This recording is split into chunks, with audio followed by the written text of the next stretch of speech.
नमस्कार, जय हिंद, वंदे मातरम। अध्ययन गंगा के यूट्यूब मंच पर आप सभी का स्वागत और हार्दिक अभिनंदन। आज के वीडियो में बात करेंगे यूपी टीजीटी पीजीटी इस बार कट ऑफ कम जाएगी या ज़्यादा जाएगी। बेहतरीन आकलन यहाँ पर किया गया है, तो यदि इसी के अकॉर्डिंग आप तैयारी करते हैं तो निश्चित ही आपको सफलता मिलेगी। तो चलिए शुरू करते हैं आज का वीडियो। और यदि आपने चैनल को सब्सक्राइब नहीं किया है तो चैनल को सब्सक्राइब करें, बेल आइकन को प्रेस करें, जिससे कि लेटेस्ट वीडियो के नोटिफिकेशन मिलते रहें। चलिए शुरू करते हैं आज का video. UP TGT PGT cut off इस बार कितनी जा सकती है? तो देखिएगा, यदि आप पिछली बार की परीक्षा को छोड़ दें, यानी 2021 का जो विज्ञापन जारी हुआ था वो परीक्षा को यदि छोड़ दिया जाए, उससे पहले की जितनी भी परीक्षाएं होती थी सभी प्रश्न पत्रों में, सभी सब्जेक्ट में रिपीटेड क्वेश्चन काफ़ी देखने को मिलते थे। लेकिन पिछली बार जो परीक्षा हुई उसमें पैटर्न थोड़ा चेंज हुआ है। हालांकि सिलेबस वही है और प्रश्नों की जो प्रकृति है वो थोड़ा कठिन रही। इसी वजह से पिछली बार जो कट ऑफ है थोड़ा डाउन भी गया। तो इस बार भी अब रिपीटेड क्वेश्चन जो है वो कम पूछे जा रहे हैं और नए और कठिन प्रश्नों का समावेश किया जा रहा है प्रश्न पत्रों में। तो इस बात का आपको विशेष ध्यान रखना है, क्योंकि पिछले प्रश्न पत्रों का अध्ययन करना ही पर्याप्त नहीं है। हालांकि पिछले प्रश्न पत्रों को भी आप तैयार करें, लेकिन ज़्यादा ज़रूरी जो है आप मूल पुस्तकों से तैयारी करें, अपने बेस को मजबूत बनाएं। और यदि आपका बेस मजबूत होगा, डीपली आपने अध्ययन किया होगा, तो निश्चित ही आपको सफलता मिलेगी। साथ में प्रैक्टिस सेट का आप ज़रूर प्रयोग करें। प्रैक्टिस सेट डेली आप एक प्रैक्टिस सेट ज़रूर निकालें। तो देखिएगा, कट ऑफ की यदि बात करें तो यूपी टीजीटी की जो परीक्षा होती है उसमें कुल 125 प्रश्न पूछे जाते हैं। 125 क्वेश्चंस पूछे जाते हैं टोटल, जिसमें प्रत्येक प्रश्न जो होता है वो 4 अंकों का होता है। यानी कुल मिलाकर देखा जाए तो आपकी जो परीक्षा होगी वो 500 अंकों की होती है। और इसमें किसी इंटरव्यू का भी आयोजन नहीं कराया जाता है टीजीटी में। हालांकि पीजीटी में इंटरव्यू होता है, लेकिन टीजीटी में इंटरव्यू समाप्त कर दिया गया है। टीजीटी में अब इंटरव्यू नहीं होता है। तो यानी केवल 500 अंकों की परीक्षा ही निर्धारित करती है कि आपका चयन होगा या नहीं होगा। तो देखिएगा, 500 जो अंक है और 125 प्रश्न जो होते हैं वो ही निर्धारित करेंगे आपका मेरिट में कौन सा स्थान होगा। तो जैसा कि आप सभी जानते हैं कि इस बार जो वैकेंसी आई है वो 4163 पदों पर विज्ञापन जारी हुआ था। हालांकि पदों को बढ़ाने की बात भी कही जा रही है, लेकिन अभी आप मानकर चलिएगा कि 4163 पदों पर ही यदि ये एग्ज़ाम होता है तो कट ऑफ कितने जाने की संभावना है, क्योंकि आवेदन करने वाले जो अभ्यर्थी हैं उनकी संख्या बहुत ज़्यादा है और 13 लाख अभ्यर्थियों ने आवेदन किया है केवल 4163 पदों के लिए। तो यहाँ पे जो कंपटीशन है वो काफ़ी तगड़ा कंपटीशन होने वाला है। तो इसमें कट ऑफ कितना जा सकता है? तो देखिएगा, 500 अंकों में से यानी 125 प्रश्नों में से प्रश्नों के आधार पर आप देखिएगा, यदि आपकी कैटेगरी जनरल है।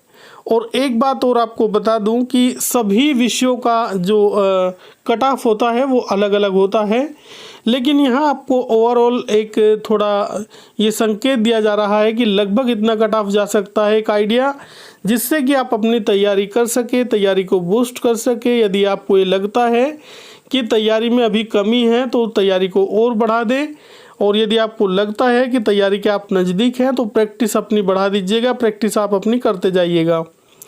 तो देखिएगा, यदि आप जनरल कैटेगरी के अभ्यर्थी हैं तो ये मानकर चलिएगा कि 108 से लेकर 112 प्रश्नों के बीच में आपको कम से कम तैयार करना है, और मेन टारगेट आप 110 का बना के चलें। तो देखिएगा, 110 प्रश्नों का यदि आप टारगेट बनाकर चलेंगे तो ये लगभग 440 अंक हो जाते हैं। हालांकि 125 प्रश्नों में से 110 प्रश्न करना बड़ी बात है, काफ़ी कठिन होता है। लेकिन एक बात आपको समझनी होगी कि यहाँ पर ना तो नेगेटिव मार्किंग है और अभ्यर्थियों की संख्या बहुत ज़्यादा है, कंपटीशन काफ़ी ज़्यादा है। एक एक पद पर काफ़ी अभ्यर्थी हैं और एक एक सब्जेक्ट के लिए कई कई लाख अभ्यर्थियों ने आवेदन किए हैं। तो इसमें जो कट ऑफ जाएगी वो 110 का टारगेट आप कम से कम मानकर चलिएगा। 110 का टारगेट आपको रखना ही होगा यदि आप चाहते हैं सफल होना। तो कम से कम 110 प्रश्नों का टारगेट आपको रखना होगा, यानी 440 अंकों का टारगेट आपको लेकर चलना पड़ेगा। तो ये तो बात रही जनरल कैटेगरी के जो अभ्यर्थी हैं। अब बात कर लेते हैं जो ओबीसी के जो अभ्यर्थी हैं उसको कितना रखना चाहिए। तो देखिएगा 105 अंकों से लेकर 110 अंकों तक हालांकि कोशिश करनी चाहिए, लेकिन अगर 105 का जो आंकड़ा है 105 105 अंक जो है ये आपको एक टारगेट बनाकर चलना होगा। 105 अंक नहीं, 105 प्रश्नों का टारगेट आपको बनाकर चलना होगा। 105 प्रश्न आपको सही करने ही होंगे। और अगर देखा जाए तो ये अगर कुल अंक देखे जाए तो 4 अंकों का एक प्रश्न होता है, तो आप मल्टीप्लाई करके देख सकते हैं। ये आपके हो जाएंगे 420 अंक हो जाएंगे लगभग, यानी 500 में से 420 अंक यदि आप लेकर आते हैं तो आपका चयन होने की प्रबल संभावना है। तो ये बात रही ओबीसी की।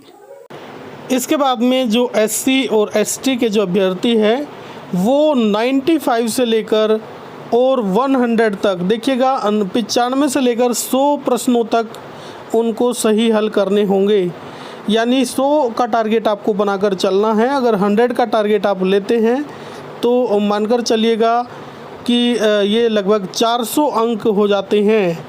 तो इतना टारगेट आपको लेकर चलना होगा, यहाँ तक जाने की संभावना है कट ऑफ। लेकिन यदि प्रश्न पत्र की प्रकृति ज़्यादा कठिन होती है तो ये कट ऑफ डाउन भी जा सकती है, लेकिन यहाँ तक आप टारगेट बनाकर चले क्योंकि काफ़ी बड़ी भीड़ है, काफ़ी बड़ा जनसैलाब है। यदि आप सिलेक्शन चाहते हैं, चयन पाना चाहते हैं तो इतना टारगेट आपको लेकर चलना ही होगा।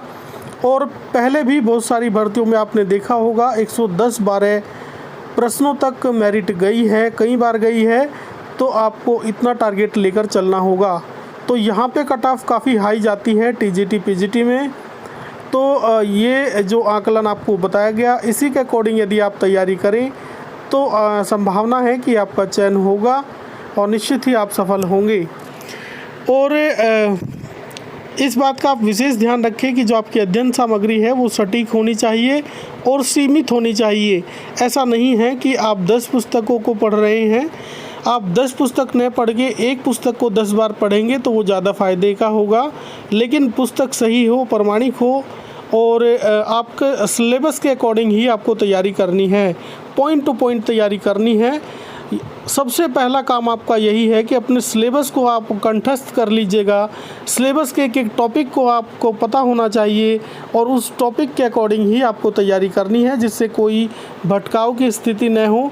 केवल वे ही चीज़ें आप पढ़ें जो आपको पढ़नी है। केवल स्मार्ट वर्क करके आप सिलेक्शन पा लें और मेरिट में अपना अच्छा स्थान पा सकते हैं। तो बस आज के वीडियो में इतना ही। ये वीडियो आपको कैसा लगा? अगर अच्छा लगा तो लाइक करें, चैनल को सब्सक्राइब करें, बेल आइकन को प्रेस करें, जिससे कि लेटेस्ट वीडियो के नोटिफिकेशन मिलते रहें। पूरा वीडियो देखने के लिए बहुत बहुत धन्यवाद। नमस्कार, जय हिंद, वंदे मातरम, भारत माता की जय।